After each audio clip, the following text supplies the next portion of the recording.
palais de Momosis. Un roi absolu. Forteresse de pouvoir et de décadence, se dressait aux abords de la capitale. Une insulte dorée face à la misère du peuple.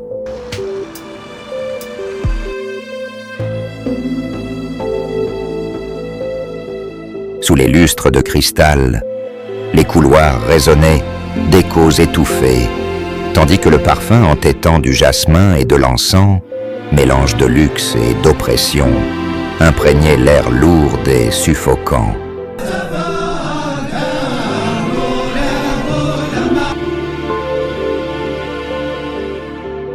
Une guerre souterraine s'y menait, où la manipulation et la trahison étaient les seules armes, et les rumeurs, telles des vipères venimeuses, s'insinuaient dans les couloirs, nourries par la soif de pouvoir de chacun. Les ennemis dans cette guerre sont Momosis, roi manipulateur et narcissique, utilisant les autres comme des pions pour satisfaire ses propres envies.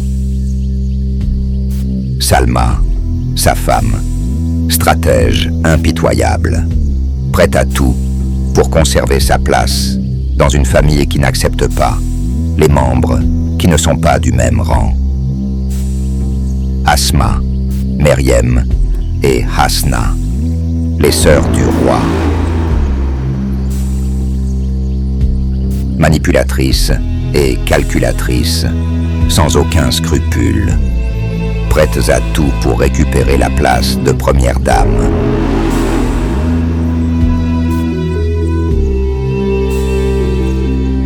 Le conseiller du roi, Ali Bahima, instrument du pouvoir, un manipulateur au service du plus fort. Et l'amant du roi, Abou, un opportuniste qui voyait dans sa relation avec Momosis une occasion de s'élever socialement et d'accumuler pouvoir et argent.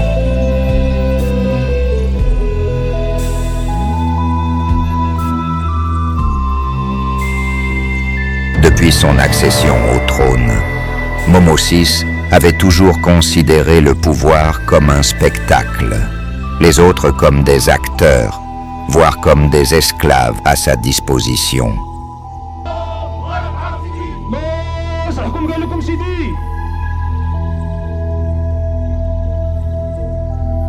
Son mariage avec Salma n'avait été qu'une transaction, un moyen pour maintenir les apparences, tandis qu'au fond de lui, il nourrissait des désirs secrets qu'il assouvissait en cachette.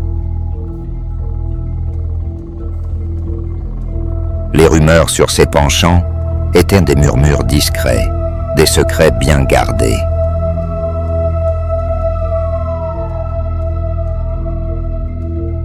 Salma, en tant que première dame, maintenait l'équilibre, mais les sœurs de Momosis, Meryem, Hasna et Asma rongeaient leurs freins, jalouses de sa popularité, avides de sa place. Pour elles, Salma était une insulte. Elle, princesse par héritage. Salma, princesse par mérite. Leurs ambitions, telles des serpents, se faufilaient dans les recoins obscurs de leur cœur. Comment une femme du peuple pouvait-elle les devancer dans les cérémonies officielles? Les murs de leur chambre, tapissés de soie et ornés de portraits ancestraux, étouffaient les murmures venimeux. Leurs paroles, distillées goutte à goutte comme un poison, se faufilaient sous la porte de Salma.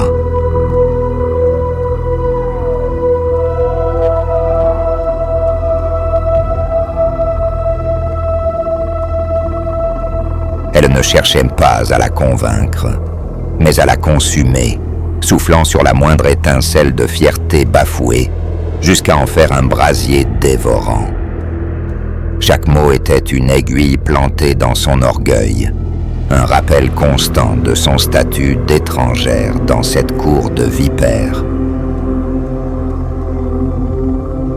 Même le roi n'échappait pas à leur influence insidieuse.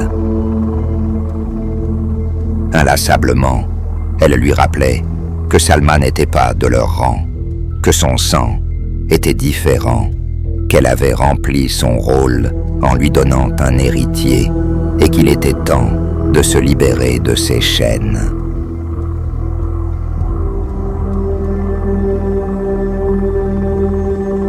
« Tu es un dieu, Momo », lui murmurait-elle.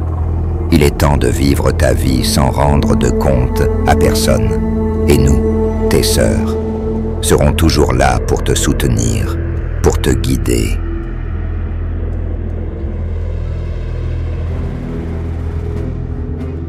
Elzaven réussit à rendre le divorce inévitable.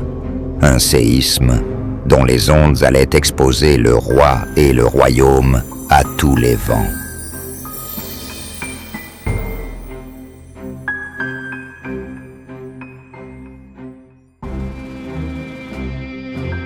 Salma avait disparu, blessée et humiliée, son sort incertain.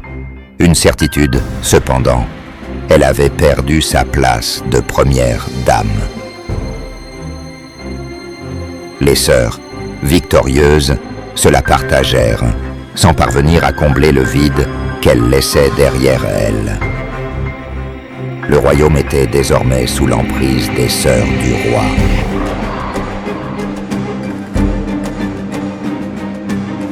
Quelques semaines plus tard, quelque part, en Grèce, dans une villa somptueuse payée avec l'argent du peuple affamé, Salma, assise sur une terrasse surplombant la mer Égée, la brise caressant son visage, réfléchissait à sa revanche.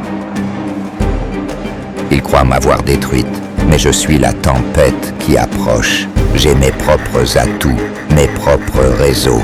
La justice ne m'intéresse pas, seule ma revanche compte, et je la savourerai lentement, chaque goutte de leur humiliation. Loin de son royaume, elle ne voyait plus Momo VI et sa famille comme des figures intouchables, mais comme des ennemis à abattre, des obstacles sur son chemin. Elle n'était plus une esclave, mais une stratège, prête à tout pour faire payer à ces parasites le prix de leur arrogance. Elle utilisa ses connexions à l'étranger et l'argent du peuple affamé pour ourdir une campagne de déstabilisation. Les voix qui s'élevaient contre le régime de Momo VI adoptèrent la cause de Salma et commencèrent à parler des causes réelles du divorce.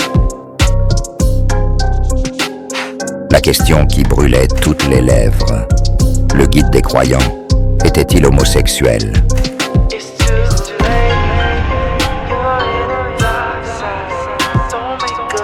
Les rumeurs sur les préférences du roi se multiplièrent, alimentant un tumulte qui menaçait de tout emporter. Les trois sœurs et leur principal allié, Ali Bahim, enfermés dans leur arrogance, les ignorèrent superbement, misant d'abord sur la discrétion du roi, ensuite sur le temps, espérant que la campagne de Salma s'éteindrait d'elle-même. Une erreur fatale. À Paris, dans un palais au cœur de la ville, payé avec l'argent du peuple affamé, le roi fêtard, guide des croyants, organisait une énième réception fastueuse. Le champagne coulait à flots, les rires fusaient. La musique entraînante masquait les murmures inquiets des courtisans. Mais cette soirée allait sceller son destin. Un jeune homme, du nom d'Abou, attira son attention et devint plus proche du roi que sa propre famille, plus proche que Salma ne l'avait jamais été. Désormais, pour approcher le dieu Momo, Il fallait passer par Abu.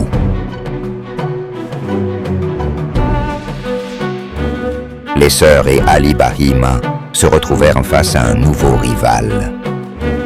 Des informations sur les vacances privées du roi et d'Abu commencèrent à circuler dans la presse étrangère, alimentant de nouveau la controverse et les rumeurs initiées par Salma. Le roi, parfaitement conscient de l'impact de son indiscrétion et de ses actions sur son royaume, considérait sa relation avec Abu non pas comme un acte de liberté mal calculé, mais comme une manière de défier le monde entier. Comme s'il envoyait un message à Salma: « Tu ne pourras pas m'intimider avec mes orientations. » Et à ses sœurs: « Vous vouliez que je me comporte comme un dieu, alors gérez les conséquences. »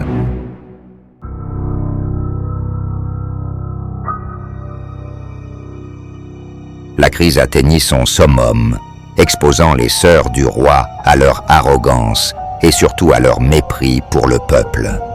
La campagne menée par Salma, nourrie par les actions du roi, rencontrait un succès croissant.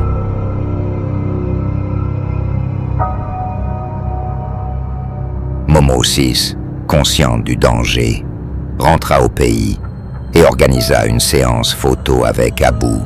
Une tentative hypocrite de calmer l'opinion publique. Le message principal était: le roi encourage la jeunesse issue de l'immigration pour renforcer leur attachement au pays natal.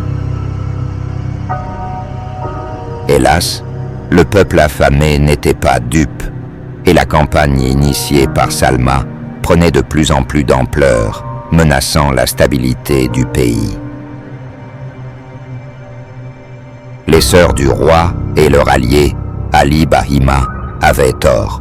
Le roi n'était pas un dieu, le peuple n'était pas insensible, et Salma était un élément indispensable à la stabilité du royaume.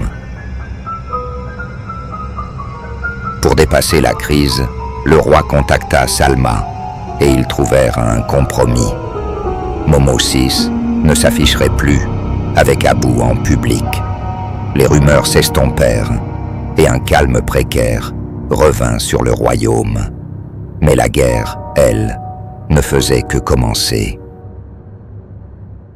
Meriem, assise au bord de sa piscine, sirotait un cocktail, feignant la sérénité, alors que la rage la consumait de l'intérieur.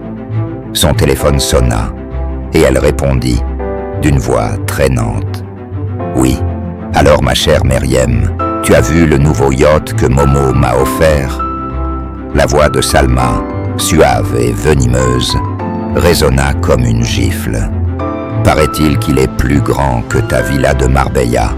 Passe le bonjour à ton petit Bahima. » Un clic sec mit fin à la conversation, laissant Meriem seule, la mâchoire crispée, le regard noir.